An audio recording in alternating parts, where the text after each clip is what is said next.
So we like getting together and doing these little interview testimonial style to follow up with some clients that have come through our program, just to kind of check in to see how they're doing, what's going on, what's the aftermath once they have left the program and what life's like. And we have yet another success story here who implemented the tools, does the work tirelessly every single day to make sure that the continual growth is going on. So why don't you go ahead and introduce yourself and what's going on in your life?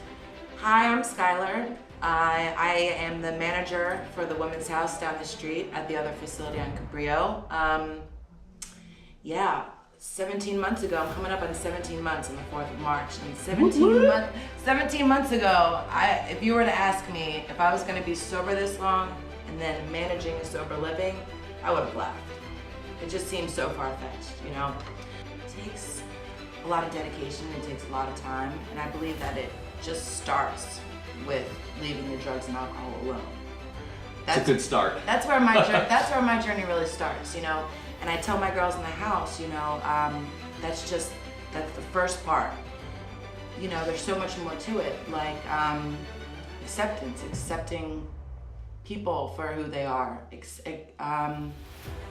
being honest, you know, being honest with yourself. Which usually that's one of the toughest ones. Yeah. Being honest with self. Yeah, you know, in my journey of recovery, I really find it very important for me to be honest to other people. I try not to tell lies, you know, because for years that's the kind of thing that can be sick, you know.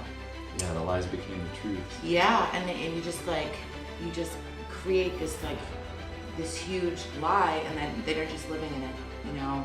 I always wanted to be an influential person. I always wanted to be a good person. My intentions were always good, but I was kind of lost because I didn't really have a way of helping other people. I didn't, you know, I was really scared, and I was in a dark place, you know. And that seems to be the norm so many times. Our intentions are fantastic, but the actions are so far unaligned with that. And so the whole part of this recovery process is bringing the actions in alignment with intentions. I tell people this all the time. I don't think I've ever met someone in the program that wasn't a really neat person when they were sober and working the steps and doing the deal. And again, once the actions came in alignment with intentions, but so many times there's this stigma or judgment because the actions are so far over here that they think that's the person, as opposed to that's the actions. How to get the actions in alignment with the actual person so it's one and the same. Right, it's the behaviors, yeah. You know, and I find myself, once I've worked on forgiving myself, I feel like that's a lifelong process, really, of really coming to terms with yourself. Yeah. But once I've really, you know, forgiven myself for some of the things that I've done, it's easier for me to forgive other people. You know, it's easier for me to look at other people and say, you know, they're not just a jerk. They're hurting and they're sick. Yeah. You know? There's that saying, what is it? Hurt people, right? Right. It's definitely a journey, and like how we were talking before, you know, it definitely starts with the sobriety. It starts with the giving up the drugs, giving up the alcohol, you know, and then it starts, you know, it clears your mind and it allows you to live an honest life. Being honest with yourself and honest with others. Constantly working to improve myself, you know, it's not just you go to rehab for 30 days and then the work is over, you know, it's kind of, yeah. And it's not like it's work that's hard, you know, it's improving yourself. Yeah. Sometimes it's harder than others, but it's fun and it's interesting and it's necessary, you know. Well, you hit on one topic of honesty, and before you're saying not just, well, I guess basically overall honesty, but really with honesty with self. Can you kind of share about your experience with that and how you were able to overcome that aspect to be really honest from that loving place with yourself? Because that's a huge part that yeah. A lot of us miss or struggle with. Yeah, I mean, that was a really difficult part for me, and especially in the beginning, you know, because I did a lot of things that, you know, in my addiction that I wasn't very proud of. You know, I did some terrible things. And I've always prided myself on being a good person, with having good intentions, but never really being the person that I really wanted to be, you know. So when I first went to treatment, you know, they called our family in for family week, and I was really honest with my dad for the first time. How scary was that going into, and then how amazing did it feel afterwards? It was the scariest thing I've ever done in my entire life. You know, my dad's a serious guy, you know, he's straight shooter right between the eyes, you know, and I had to sit him down. And, you know, I didn't get into the nitty gritty, you know. And so people know, because that scares a lot of people. It's Yeah. not necessarily going, here is every sin I've made, here's Right. every wrongful thought I've had. That's not the point of the process, but the process is to be able to sit down and to be accountable for that. And then how did it feel once you actually broke through that fear? It was incredible. I mean, my dad kind of, you know, he took it all in, you know, and he told me some difficult truths too. He told me how he was feeling and how I made him feel throughout the years, you know. And that wasn't even on the radar before? No, that line of communication was not there. You know, we just kind of, I was always asking him for things and always trying to have him help me out. And, you know, this was like kind of the first time that we sat and spoke like adults, you know. And he told me, like, he forgave me. He forgave me for the things that I've done. He told me that he loves me no matter what. How good did that feel? It was incredible, you know, and now I look at our relationship, and that was almost 17 months ago. And I look at our relationship now, and it's completely different. That's the part that I love, how different that is. And then also, what about self-love? Because I know it's difficult for a lot of different people. Also, genders is very difficult with this whole self-love thing. So I know a lot of people think it's ooey-gooey, but coming from just being very transparent, how are you in that self-love place now to where you were before? For me, that part was difficult. Heck you yeah. know, that part was difficult. Now I'm a completely different person. And the one thing that I've worked on was my inner dialogue. My inner dialogue before was, you're worthless, you're stupid, you know, what's wrong with you? And I know that people watching this right now, just like me, go, holy crap, I have that inner dialogue too. That is universal, regardless of where you're from, gender, everything is irrelevant. That is that inner dialogue that we all struggle with. And once we understand, wait a minute, every single person has this fear, the same inner dialogue, it kind of takes that weight away and allows us to do the work to get through. So that's huge, and I'm so glad you hit on that. Yeah, I mean, it's like, I remember when I first went to treatment, and I had a wonderful therapist that I worked with, and she told me, imagine that the inner you, the inner voice, is talking to you as a child, right? It's a great technique. You wouldn't say to a child, you're worthless, you're not good enough. You'd say, it's okay, I love you, I'm gonna protect you. You know, that's kind of, because I still slip up sometimes, and I still catch myself talking to myself in not so good ways, you know? You mean you're human and this still happens? Yeah. This happens.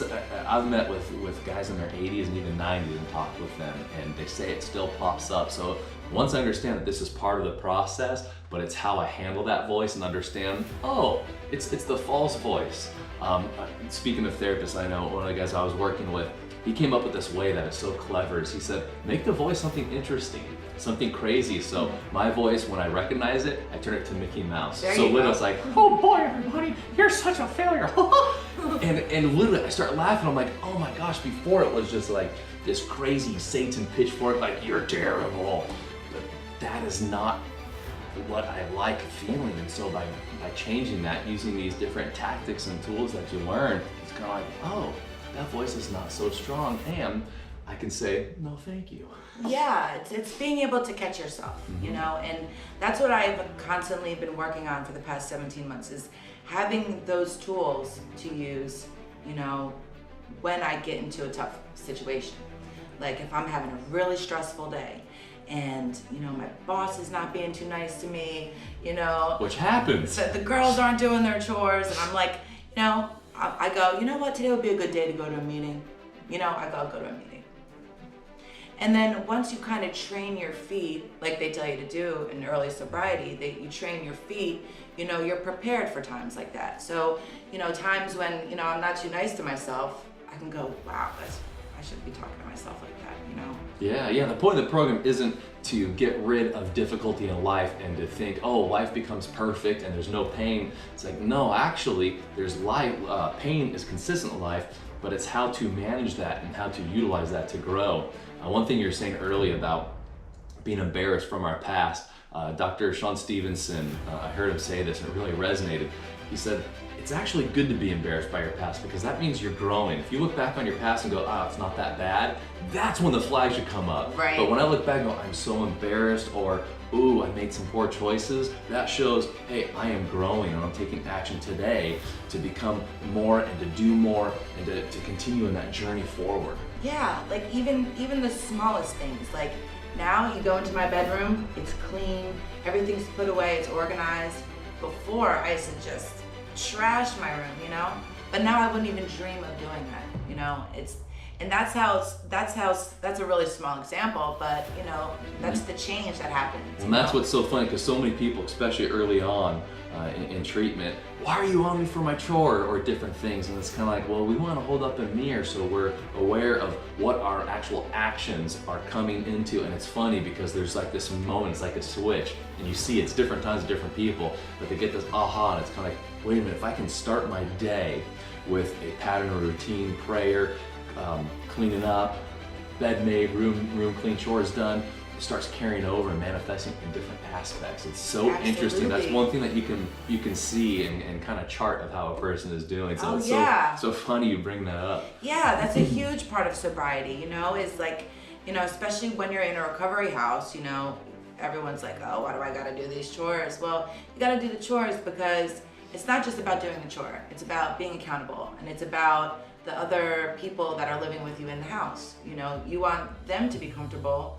and you want them to be able to live in a clean environment, you know? So even those small things like cleaning a room, like they're important. They become big things, you know? So not to put you on the spot, but I'm putting you on the spot. What are the top 2 or 3 things that you can think of that you are actually living and fulfilling now that back before you either struggled with or had no idea what happened? Like, what are the 2 or 3 highlights of your life right now? Highlights of my life right now. Well, you know, my job, both jobs, house managing and my other job, I feel like I've become a dependable person. I feel like people trust me, and that was what I always wanted my whole life, but I wasn't, you know, my behavior didn't line up, you know. That's huge for me. It makes me feel good that people trust me and people can depend on me, you know. That's awesome. So having actions over a sustainable amount of period or time, that people see that and now they give this trust wholeheartedly because the behavior's been in alignment. That is awesome. And that so many times is so difficult to do. So that is a huge one. Can you do any others come up to you? Another one is, you know, definitely, you know, one of the most important things in my life is my relationship with my family. Before, our communication wasn't there, like I said before. My dad really didn't trust me. And my dad said something to me really early in sobriety. He said, Skyler, he's like, every time you do something,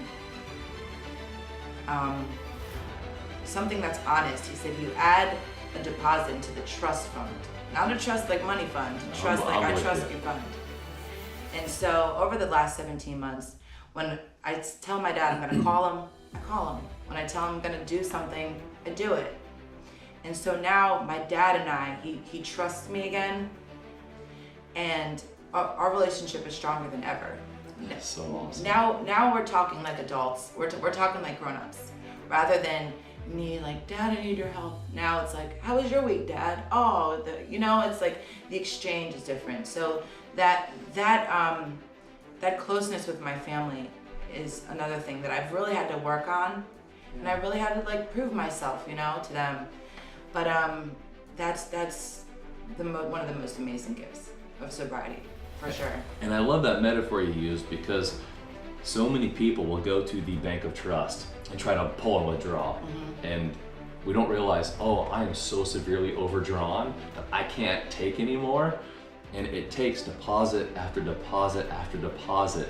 And eventually we get so much that we can take it when we need it. And just this wonderful relationship back and forth of, if I just keep depositing, I can take it when I need it. And when I do need it, it's amazing because then people are able to give it back. That's such a wonderful analogy.